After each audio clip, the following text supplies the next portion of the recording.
ஆசைப்பட்டதெல்லாம் அடைய முடியல அப்படிங்கிற ஒரு ஆதங்கம் நம்முடைய எல்லோர் மனசுலயும் இருக்கும். ஆனா அடையக்கூடியதை நாம் ஆசைப்பட்டோமா அப்படிங்கிற ஒரு கேள்வியை நம்மை நாமே கேட்டுக்கொள்ள வேண்டும். நமக்கு தேவையானவற்றிற்காகவும் நம்மால் இயலக்கூடியவற்றிற்காகவும் நாம் ஆசைப்படுறோம் அப்படின்னா அவற்றை நம்மால் நிச்சயம் அடைய முடியும். ஆனா நமக்கு பொருத்தமில்லாதவற்றிற்காகவும் நம்முடைய இயல்பை சிதைக்கக்கூடியவற்றிற்காகவும் நாம் ஆசைப்படுறோம் அப்படின்னா அந்த ஆசை நம்முடைய வாழ்வை நாசமாக்கிவிடும். நமக்கானது இல்லையா, அதுல நாம நம்முடைய கவனத்தை வைக்க கூடாது.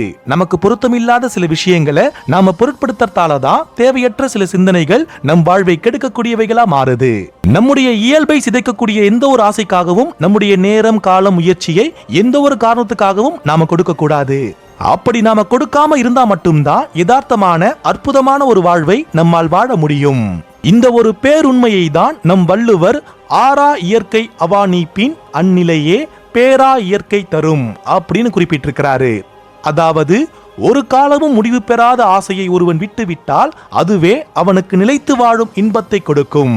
தேவையற்ற ஆசைகளுக்கு நம்முடைய மனசுல இடம் கொடுக்காம இருந்தோம் அப்படின்னா நம்ம வாழ்க்கைக்கு தேவையான அத்தனை விஷயங்களுமே நம்மை தேடி வரும் என்பதே யதார்த்தமான உண்மை.